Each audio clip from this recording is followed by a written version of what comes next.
अस्सलाम वालेकुम। है गाइस, कैसे हैं आप सब। तो आज मैंने पढ़ाई थी 10 बीबी की कहानी। तो आज जुमरात का दिन था तो सोचा कि मिलाद वगैरह करवा दिए जाए।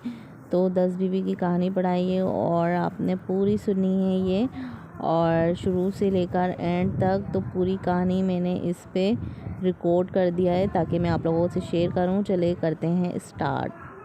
2 रकात नमाज हाजत जलाए। अल्हम्दुलिल्लाहि रब्बिल आलमीन वस्सलातु वस्सलामु अला खैरिल मुरसलीन व आलिही अत्तय्यिबीन अत्ताहिरीन अल-मासूमीन। पुराने ज़माने की बात है कि 2 भाई एक शहर में रहते थे। बड़ा भाई बहुत रईस था और छोटा भाई बहुत गरीब और मुफलिस था। छोटा भाई अपनी मुफलिसी और गरीबी के बाइस परेशान हो गया था। अपनी बीवी से कहने लगा कि यहाँ पर हम कब तक फ़िक्र फाका की मुसीबत सहे। अब मैं परदेस जाता हूँ, शायद मुझको कहीं नौकरी मिल जाए और ये मुसीबत के दिन भी कट जाए। ये कहकर वो शख्स अपनी ज़ौजा से रुखसत होकर दूसरे शहर तलाश रोज़गार में चला गया और इसकी ज़ौजा हद से ज़्यादा परेशान थी। दिल में कहती कि पालने वाले तू ही राज़िक है। अब तो मेरा शौहर भी चला गया, अब मुझको कौन खाने को देगा। ये नेक खातून बहुत मजबूर हो गई तो अपने शौहर के बड़े भाई के यहाँ गई और रो कर कहने लगी, भाई मैं क्या करूं और कहाँ जाऊं। तुम्हारा भाई तो तन्हा छोड़कर परदेस मुलाजिम करने चला गया। अब सिवाय आपके घर के मैं कहाँ जाऊं, आप ही का सहारा है। और रईस भाई अपनी बीवी से कहने लगा, ये मेरी भाभी आई है, तुम इससे अपने घर का काम कराओ। ये तुम्हारी और तुम्हारे बच्चों की खिदमत करेगी। इसको तुम जो कुछ अपने खाने से रह जाया करे दे दिया करो। गरज ये कि नेक खातून आफत रसीदा इसके यहाँ काम करती, बच्चों की खिदमत और तमाम घर का काम इसको करना पड़ता। इस पर भी वो रईस की बीवी से ताना देती और अपना जूठा खाना इस गरीब को देती। ये परेशान हाल इसी को खाकर अल्लाह का शुक्र अदा करती। दिन भर इसको काम से फुर्सत ना मिलती। रात को ये अपनी तबाही और ज़िल्लत पर खून के आंसू रोती। और इसी तरह एक मुद्दत गुजर गई। रात भर ये दुआ मांग कर गुजारती थी और अपने शौहर की वापसी के लिए रो रो कर दुआएं करती थी। एक रात इसी हालत में ये नेक खातून रोते सो गई तो इसने रात को ख्वाब में देखा कि एक बीवी नकाब पोश तशरीफ़ लाए और फरमाया, ए नेक खातून, तू अपने शौहर के लिए इस कदर परेशान ना हो। इंशाअल्लाह तेरा शौहर सही व सालिम तुझसे आकर मिलेगा। तुम जुमेरात के दिन 10 बीवियों की कहानी सुनो। कहानी 10 बीवियों की बहुत सच्ची और आज़मूदा है। क़ाल अल्लाहु तबारक व तआला या मरियम इन्नल्लाह तहरका वस्तफ़ाकी अला निसाइल आलमीन। परवरदिगार आलिम कुरान पाक में इरशाद फरमाते हैं, ए मरियम, तुमको अल्लाह ने बरगज़ीदा किया और तमाम गुनाहों और बुराइयों से पाक व साफ़ रखा और सारे जहाँ की औरतों में से चुन लिया है। इस आयत से मालूम होता है कि जनाब मरियम अलैहिस्सलाम का मर्तबा बहुत बुलंद है और बहुत बड़ा है। इस्लाम में 4 औरतें ऐसी गुजरी है जिनकी नज़ीर नहीं मिलती। हमारी शहज़ादी हज़रत सैयदा ताहिरा फ़ातिमा ज़हरा अलैहिस्सलाम, जिनका मर्तबा इन सब बीवियों से अफजल है। दूसरी हज़रत साहिरा, तीसरी ज़ने फ़िरौन आसिया। ये बनी इसराइल के ख़ानदान की लड़कियां थी। इनके बाप का नाम मरहम था और सारा घराना हज़रत बनी इब्राहीम अलैहिस्सलाम से था। बचपन से इनको खुदा परस्ती की तालीम मिली थी। ऐसी मुक़द्दस बीवी की शादी फ़िरौन जैसे बदजाज से हो गई थी। शायद अल्लाह को मंजूर था कि हज़रत मूसा व हारून अलैहिस्सलाम की परवरिश इनकी गोद में हो। नबी अल्लाह की परवरिश काफिरों की गोद में ना हो। शादी से पहले फ़िरौन और इंसानों की तरह इंसान नेक था। बाद में सुल्तनत और दौलत की गर्मी और गुरूर से अपने को खुदा मनवाने लगा। एक दिन कहने लगा कि देख रहा हूँ कुछ दिन से अजीब हालत है। आसिया ने कहा, मुझे सदमा है कि तू इंसान होकर खुदा मनवाने लगा। इस पर फ़िरौन ने कहा कि तू मूसा व हारून के खुदा पर ईमान ले आई। आसिया ने कहा, आज 40 साल हो गए। फ़िरौन ने कहा, तुझे मेरा खौफ नहीं है। आसिया ने कहा, मुझे तेरे खौफ से ज़्यादा अल्लाह का खौफ है। मैं तुझसे सख्त बेजार हूँ। यह सुनकर फ़िरौन आग बगोला हो गया। हज़रत आसिया को ज़मीन पर चित लिटाकर हाथों पैरों में मेखें टिकवा दी और दूसरी औरतें होती तो चीखती चिल्लाती, मगर आसिया ने काफिर की सोहबत से मौत को तरजीह दी। आसिया तेरे ईमान का क्या कहना। चौथी हज़रत हाजरा जिनको हज़रत इब्राहिम पहाड़ी पर छोड़ आए थे। बच्चा सिमत बातवक्कल अल्लाह राजी बरजार है। अल्लाह के सिवा कोई ना था, पानी तक ना था। बच्चे को अल्लाह पर छोड़कर पानी की तलाश में 7 मरतबा पहाड़ी पर चढ़ी और उतरी। बच्चा रोता रहा। जब बच्चे का ख्याल आता उतर आती, जब प्यास का ख्याल आता पानी की तलाश में पहाड़ी पर चढ़ जाती थी। आखिर अल्लाह ने खुद इंतज़ाम किया। बच्चे की एड़ियाँ रगड़ने से चश्मा जमजम जारी कर दिया, जिससे दुनिया सैराब हुई और शहर आबाद होना शुरू हो गया। फिर जब हज़रत इब्राहीम अलैहिस्सलाम और हज़रत इस्माईल अलैहिस्सलाम को ज़बह करने को ले जा रहे थे, आपने फरमाया, मुमकिन है तू शैतान हो। नबी अल्लाह बेकसूर अपने बेटे को ज़बह नहीं कर सकते। ऐसी पाक बीवियाँ थी जिनकी तारीफ़ अल्लाह ने और अल्लाह के पैगंबर ने की है। जान जाए ऐशो आराम जाए मगर ईमान ना जाए। अब हज़रत ज़ैनब कुनबा की रोने वाली कुनबी की सोग नशीन आसिर करबला और हज़रत कुलसुम बेहतर की सोगवार और हज़रत सगरा जो मदीना में कुनबे से अलग हुए तो फिर ना मिले। शहादत की खबर पाकर तड़प कर इस दुनिया से रुखसत हो गई। हज़रत कुबरा आसिर करबला अपने प्यारों की सोगवार हज़रत सकीना से किस कदर मुजालिम सही, मगर यतीमी का सदमा ना उठा सकी। अपने बाप के लिए रिहाई की तमन्नाई लिए तड़प कर कैद खाने में रहलत फरमाई। इनकी मुसीबतों को मद्देनज़र रख कर ये वज़ारी करके ये कहानी पढ़े और कुदरत की नज़र अनायत का करिश्मा देखे। वो कहानी ये है, एक दिन वसी सैयदुल मुरसलीन की जनाब अमीरुल मोमिनीन शफ़ी रोज़ जिज़ा को अपने मेहमान किया, लेकिन उसी दिन घर में फाका था। आप थोड़ा सा जो कहीं से कर्ज लाए थे और जनाब सईदा को देख कर कहा, आज तुम्हारे पदर बज़र गवार मेरे मेहमान हैं। मासूमा ने इसको पीसा और इसकी 6 रोटियां पकाई। रिसालत माँ बाद नमाज मगरिब तशरीफ़ लाए और अपने इब्ने गम और नवासों को साथ लेकर दस्तरखान पर बैठे। सईदा ने 1 रोटी जनाब फ़िज़ा को दी और 5 पंजतन पाक को। बाद फराग़त ताम जनाब सईदा ने पदर बज़र गवार से अर्ज़ की कि कल मुझे भी सरफराज फरमाइए। हज़रत ने कबूल किया कि इसी तरह नवासों ने अपने नाना को मदऊ किया। इब्न अबी तालिब से हर रोज़ सामान कर्ज लेते। आप जो कर्ज लाते जनाब सईदा पीसती पकाती 6 रोटियाँ, एक हज़रत फ़िज़ा को और 5 पंजतन पाक को। जनाब हज़रत इमाम हुसैन रज़ियल्लाहु अन्हु की बारी पर हज़रत तशरीफ़ ले चले तो देखा कि हज़रत फ़िज़ा दरखाना पर खड़ी है। आपने दरियाफ़्त किया, फ़िज़ा कुछ कहना चाहती हो? तब हज़रत फ़िज़ा ने कहा कि लौंडी इस काबिल नहीं कि आपको तकलीफ़ दे, लेकिन मैं भी उम्मीदवार हूँ। आपने कबूल किया। हज़रत फ़िज़ा ने बासबब नादारी के कुछ सामान मुहैया ना किया। हजूर बाद फराग़त नमाज दौलत खाना सईदा में तशरीफ़ लाए। सब ताज़ीम को उठ खड़े हुए। हज़रत फ़िज़ा ने किसी से ज़िक्र ना किया, किसी को इल्म ना था। हज़रत ने फरमाया, आज मैं फ़िज़ा का मेहमान हूँ। हज़रत अली ने कहा, पहले से कह देती तो मैं सामान कर देता। फ़िज़ा ने अर्ज़ किया, आप फ़िक्र ना फरमाएँ, मैं अल्लाह मसबुल अज़वाब है। हज़रत फ़िज़ा एक गोशा में जाकर सजदा माबूद में गिर गई और कहने लगी, काज़ी अलहाजात, इन तंग दस्ती और नादारी में तू तो आलिम दाना है।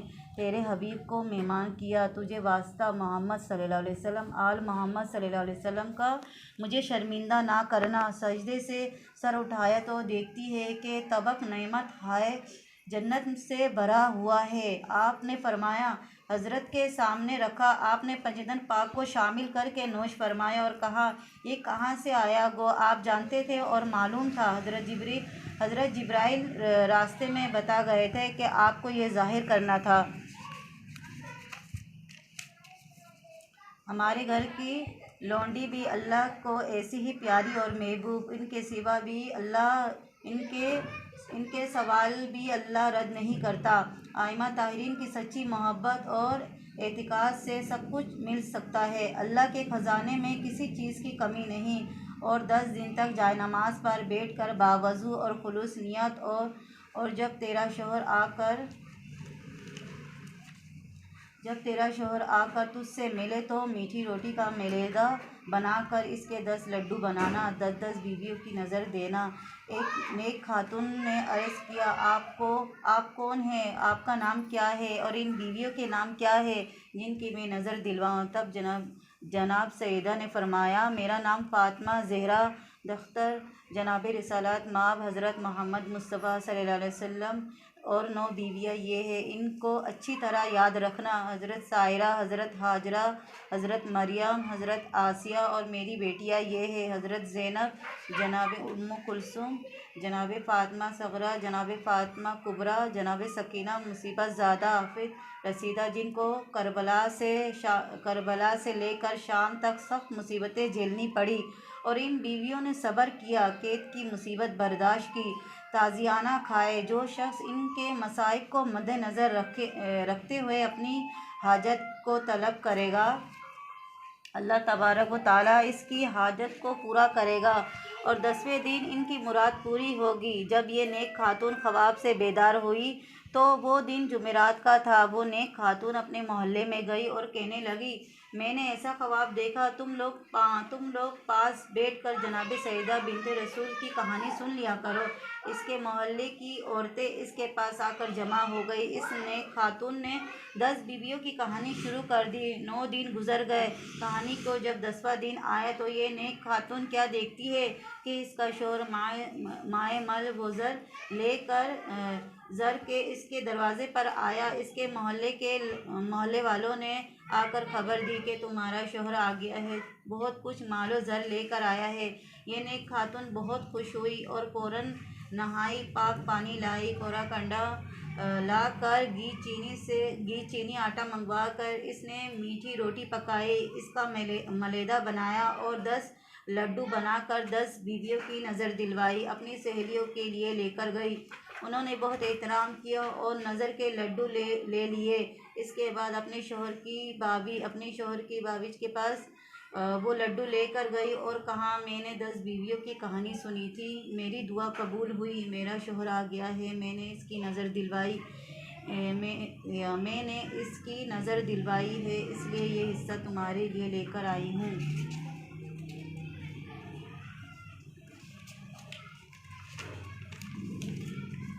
इस मगरूर औरत ने इस लड्डू को ये कहकर वापस कर दिया कि हम ऐसी नज़र न्याज की चीज़ें नहीं खाते, मेरे घर से ले जाओ।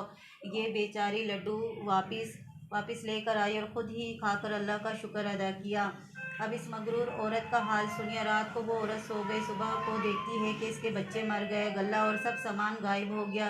जब घर में कुछ ना रहा और बच्चे भी मर गए तो इसके होशो हवास जाते रहे। दोनों मियाँ बीवी रोने लगे। जब कई दिन गुजर गए तो इसने कहा, या अल्लाह, अब भूख से मेरा बुरा हाल है, क्या करूँ। कहाँ घर में घियो की भूसी मिली। इसने दिल में सोचा कि इसी को पकाकर खा लें। जैसे ही भूसी को छुआ तो इसमें बराबर के कीड़े नज़र आने लगे। इसने फ़ौरन भूसी को फेंक दिया। जब इसके शौहर ने ये माजरा देखा तो कहने लगा, मेरी बहन के घर चलो, वहाँ रोटी तो मिलेगी और मेरा बिनोई मुझे मुलाजिम करा देगा। घर का ताला बंद करके दोनों मियाँ बीवी चल दिए। इनके पास कुछ ना था। जो किसी सवारी में जाते, पैदल चलते चलते इनके पैरों में छाले पड़ गए। रास्ते में इनको चने का हरा खेत नज़र आया, इसलिए इसके शौहर ने कहा, यहाँ ठहर जाओ, मैं हरे चने तोड़ लाऊं, इसको खाकर पानी पी लेंगे तो रास्ते में चलने की ताकत आ जाएगी। इसके शौहर ने बहुत सी चने की टहनी अपनी बीवी के हाथ में लाकर दी। जैसे ही इस औरत का हाथ लगा, चने की टहनियाँ सूख कर घास हो गई। औरत बहुत घबरा गई। ये दोनों इस घास को फेंक कर आगे बढ़े। रास्ते में बहुत ही तरोताज़ा गन्नों का खेत मिला। इसका शौहर भूख और प्यास से बेताब था। गन्ने को देखकर बेकरार हो गया। इसने बहुत से गन्ने खेत से तोड़े और बीवी को ला कर दिए और कहा, मुझसे चला भी नहीं जाता, गन्ना खा लेता हूँ तो कुछ ताकत आ जाएगी। जो ही इस औरत ने गन्नों को छुआ, फ़ौरन चारा बन गए। ये दोनों इस चारे को वहाँ फेंक कर आगे चल दिए। बामुश्किल तमाम ये शख्स अपनी बहन के घर पहुँचा। इसकी बहन ने पलंग लाकर बिछा दिया और ये दोनों बैठ गए। बहन के घर खाना पका कर सब घर वालों ने खाया। बाद में इसकी बहन को याद आया कि अपने नौकर से कहने लगी, अगर कुछ खाना बचा हुआ हो तो वो मेरी भाभी को दे आओ। नौकर ने पतीलियाँ पहुँचकर जो कुछ था वो इन दोनों को ले जाकर दिया। ये लोग कई दिन के भूख से बेताब थे। खाना देखकर बहुत खुश हुए। इसने अपनी बीवी से कहा, उठो, ये खाना अल्लाह ने कई दिन के बाद दिया है, खा लें। जैसे ही इसकी बीवी ने हाथ धोकर खाना खाने के लिए रोटी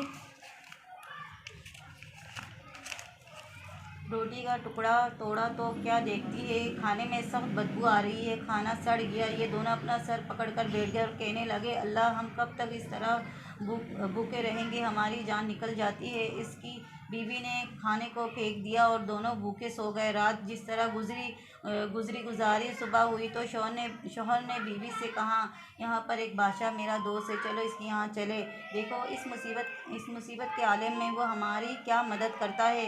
ये दोनों बादशाह के यहाँ गए। खबरदार ने इतला दी कि हुजूर, आपके यहाँ एक मर्द और एक औरत आए हैं, बहुत बुरी हालत में है। वो कहता है कि मेरी तरफ से बादशाह ने अर्ज़ करो कि वो मुझसे मिल ले। बादशाह ने मुलाजिम से इन दोनों को अंदर बुलवा लिया। इसको देखकर पहचान लिया। इसके लिए अलहदा कमरा दिया और कहा कि तुम दोनों गुस्ल करो और आराम करो। बादशाह ने हुक्म दिया कि 7 रंग का खाना भेजो। बादशाह के हुक्म के मुताबिक 7 खवान इन दोनों के लिए आए और इसका शौहर बहुत खुश हुआ। बीवी से बोला कि जल्दी उठो, अल्लाह ने हमको नेमत भेजी है। बीवी हाथ धोकर खवान पर आकर बैठ गई। जिस खाने को हाथ लगाती थी वो सड़ जाता था। घर इसके तमाम खाना सड़ गया और कीड़े नज़र आने लगे। इसका शौहर हैरान रह गया, ये क्या माजरा है, अगर हम बादशाह से शिकायत करते हैं तो बादशाह नाराज़ होगा कि ताज़ा खाना भेजा और तुम हमको बदनाम करते हो। इसका शौहर बहुत घबराया और बीवी से कहने लगा कि इन लोगों ने क्या जादू किया। गैस के दोनों खाना लेकर बाहर गए और ज़मीन में दफन कर दिया और नौकरों से कहा कि बर्तन वापस ले जाओ। इसका शौहर बहुत ही हैरान था, इलाही, ये क्या माजरा है। ये औरत बहुत घबराई और जाकर सहन में बैठ गई। इधर बादशाह की लड़की गुस्ल करने को जा रही थी। बादशाह की बीवी ने कहा कि मैं भी गुस्ल करूँगी। गज के दोनों गुस्ल करने जाने लगे और दोनों ने अपने अपने गले के चंदन हार उतार कर कुंडी पर टांग दिए। जो नहीं के हार टांगे वो कुंडी पर हार निगल लिए। ये माजरा देखकर बादशाह की बीवी और बेटी सख्त मुताजिब हुए। ये औरत भी बेटी देख रही थी। घबरा कर अपने शौहर के पास गई और कहने लगी, अब अल्लाह खैर करे। इसके शौहर ने पूछा, क्या हुआ। तब इसने चंदन हार का वाक़या सुनाया और कहा, जल्द यहाँ से चलो, ऐसा ना हो कि बादशाह इस इल्ज़ाम में हमको जेल में डाल दे या कत्ल करा दे। ये दोनों बगैर इत्तला किए बादशाह के यहाँ से चलते चलते दरिया के किनारे पहुँचे और वहाँ जाकर दोनों बैठ गए। इसका शौहर बीवी से कहने लगा कि नहीं मालूम हमसे क्या खता हुई जो हम पर ऐसा अताब नाजिल हुआ। बीवी कहने लगी कि मुझसे एक गुनाह ज़रूर हुआ है। शौहर ने कहा, तुमसे क्या खता हुई है, मुझसे बयान करो। बीवी कहने लगी, जब तुम्हारा भाई परदेश गया था तो मुलाजिम करने के लिए और इसका कहीं पता ना था, तब तुम्हारी भाभी बहुत परेशान रहती थी। तो इसने ख्वाब में देखा कि एक बीवी नकाब पोश आई और उन्होंने फरमाया, 10 बीवियों की कहानी सुन। 10वें दिन तेरा शौहर आ जाएगा और बहुत सा माल और ज़र लेकर आएगा। तब तुम्हारी भाभी ने जुमेरात के दिन 10 बीवियों की कहानी सुनी और 10वें दिन तुम्हारा भाई आ गया। तब तुम्हारी भाभी ने गुस्ल किया और गेहूँ की रोटियां पकाई, इसका मैदा बनाकर 10 लड्डू बनाए और 10 बीवियों की नज़र दिलवाई। तुम्हारी भाभी ने सबको तकसीम किए और वो एक लड्डू मेरे हिस्से का लेकर आई। मैंने वो लड्डू नहीं लिया। मैंने इससे कहा कि मैं ऐसी नज़र न्याज की चीज़ें खाने वाली नहीं हूँ। तुम्हारी भाभी इस लड्डू को वापस लेकर गई। ये गुनाह मुझसे ज़रूर हुआ है। और जब ही से हम पर यह मुसीबतें नाज़िल हुई। शौहर ने कहा, एक कमबख्त, तूने ऐसे गुरूर और तकब्बुर के कलमात कहे तो जल्दी तौबा कर और माफ़ी मांग ताकि हमको ये मुसीबत से निजात हो। वो और इसी नहर पर गुस्ल करने लगी और वज़ू किया, नमाज़ पढ़ी और रो कर दुआ की, ए बिन्ते मोहम्मद सल्लल्लाहु अलैहि वसल्लम, इस मुसीबत के आलम में मेरी मदद कीजिए। शौहर कहने लगा, हमारे पास कुछ भी नहीं है, हम किस चीज़ पर नज़र दिलवा। ये कह कर रोने लगा और इसने नहर से रेत निकाल कर 10 लड्डू रेत के बनाए और इस पर 10 बीवियों की नज़र इस रेत के लड्डू पर दी। ये एजाज़ जनाब सईदा ज़ैनब कुलसूम और उम्मे कुलसूम वो लड्डू मोतीचूर के हुए। ये दोनों जन और शोहर दुर्द शरीफ पढ़ने लगे। 5 लड्डू शोहर ने खाए और 5 लड्डू इस औरत ने खाकर पानी पिया और अल्लाह का शुक्र अदा किया। शोहर ने कहा, अब घर चलो, हमारी खता माफ़ हो गई। अब वो घर जाकर क्या देखते हैं कि इनका मकान अपनी असली हालत पर है। बच्चे जिंदा हो गए। नौकर इसके घर के काम में मशगूल है। गला वगैरह जिस तरह भरा हुआ था वैसा ही भरा हुआ है। बच्चे तिलावत कुरान मजीद कर रहे हैं। माँ बाप को देखकर बच्चे खुश हो गए। माँ और बाप ने जो अपने बच्चों को ज़िंदा देखा तो बहुत खुश हुए और दोनों दुरूद शरीफ के नारे बुलंद करने लगे। ए मेरी बीवियों, जिस तरह आपने इस औरत की खता माफ़ की, इसी तरह कल मोमिनों की खता माफ़ हो और दिली मुरादें पूरी हो।